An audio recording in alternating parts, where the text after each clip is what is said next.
Menolak bala dan penyakit. Nah, ini pengalaman pribadi saya. Yang terakhir soal sedekah. Saya banyak punya pengalaman tentang sedekah. Pulanglah saya ceramah dari Freeport, ketinggian. Selesai ceramah, tiba-tiba hilang suara saya. Susah saya ngomong. Saya pergilah ke dokter THT. Kasih masuk alat cacat, pakai kamera. Diagnosa dokternya berkata, waduh Ustadz, berat ini penyakit tak. Pita suara tak sarafnya rusak. Stres saya Pak. Sama Tom pemain bola rusak kaki nah. Ya toh?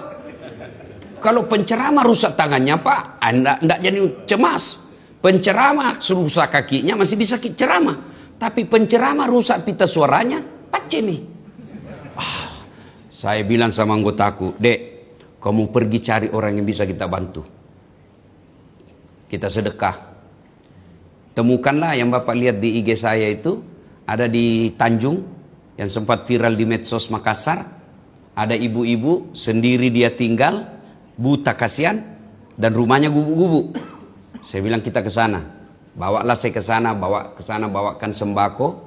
Kemudian saya niatkan untuk sembuh mata saya, pita suara saya, dan operasi, kasih dia operasi. Yang kedua, saya bilang cari lagi yang bisa kita bantu. Cari lagi, dapat di Tinumbu. Rumah yang tidak layak huni. Itu juga ada di IG saya sebar. Rumah layak huni, tidak layak huni. Kita bedah rumah, selesai rumahnya. Begitu saya pergi Singapura, jadi Bapak masih ingat kira-kira itu pernah saya sakit 6 bulan. Tidak ada itu kejadian yang tidak ada hikmahnya. Apa hikmahnya setelah saya sakit begitu? Ada orang kaya bilang sama saya, kau mau berobat kemana saja, gratis, saya yang tanggung, A sampai Z. Nah itu hikmahnya. Tiap 3 bulan saya pergi cek, gratis dibayarkan semua. Nah saya masuk, diperiksa sama dokter. Dokter Mon Elizabeth Singapura. Begitu dia periksa, kau asam lambung ini. Bagaimana ceritanya asam lambung dengan leher parab suara? Nah jauh itu lambung dengan leher. Nah bilang ya cocok nih kalau kau duduk. Tapi kalau kau tidur, lehermu sejajar dengan lambungmu. Itu asamnya lah itu merusak naik dan membuat peradangan di tenggorokanmu. Kalau pita suara, nah kasih lihat Pak itu videonya. Nah bilang kalau pita suara normal begini. Nah ini kamu begini Ji. Kalau rusak nih begini, tidak ketemui. Wah hebat nah dokter nah orang Pak. Banyak tonji hebat kita di Indonesia, banyak tonji itu. Nah, langsung saya syukur. Dia kasih ke obat. 2 hari sembuh Pak. Subhanallah. Dengan izin Allah. Maka Bapak Ibu, kalau ada kita di sini capek maki ke dokter, coba deh terapi sedekah. Yang jadi masalah, tidak mau ki ke dokter, tidak mau ki berdoa, tidak pelit ki juga, mau ki sembuh. Nah bilang orang Bugis, elo Andre teco. Itu ya. Yang keempat, membahagiakan orang muslim. Nah saya masuk tadi di sini Pak.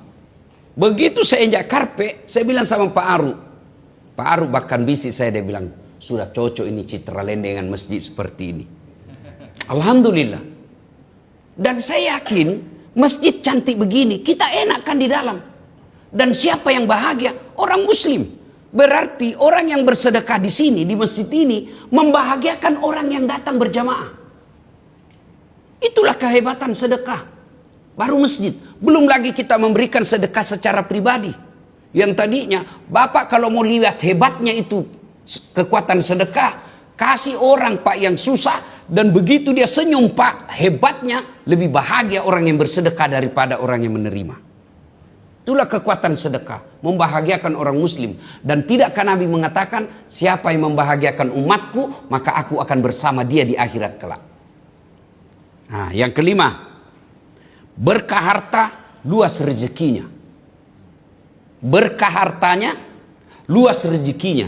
Biar banyak kalau tidak berkah, tidak ada gunanya. Dan Bapak tahu ciri-ciri harta yang berkah. Biasa orang bilang, dek nasugi ya, tapi ya kuang kesumbangan kasih senang. Nggak kaya itu orang, tapi kalau ada sumbangan pasti ada di situ. Ada bangun masjid, ada saya sebut namanya, manamamu semenjis dua sa. Itu yang kaya. Banyak, nah tapi tidak pernah didengar namanya. Dan itu enaknya orang miskin, Pak. Enaknya itu jadi orang miskin. Lebih berpeluang masuk surga daripada orang kaya. Kenapa? Kalau kita orang miskin, Pak, tidak banyak pertanyaan nanti di akhirat. Kan itu kata Nabi, tidak bergerak kaki seseorang dari padang mahsyar sebelum ditanya 4 perkara. Dan soal harta, Pak, dari 4 ini ada 2 pertanyaannya. Hartamu kamu dapat dari mana, kau belanjakan untuk apa? Itu toh, 2 memang ditanyakan, dari mana, untuk apa? Nah kalau kita orang miskin, mobil, sumbangan. Selesai nih? Itu kalau ada.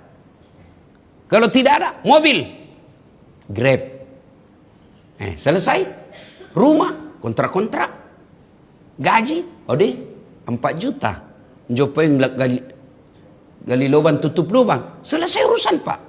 Tapi kalau orang kaya, ditanya memang, itu anakmu pakai behel dari mana? Kalau dilihat gajimu sebagai kepala dinas, tidak bisa kau beli itu. Dari mana? Anu apa? Itu Rolexmu dari mana kau dapat itu?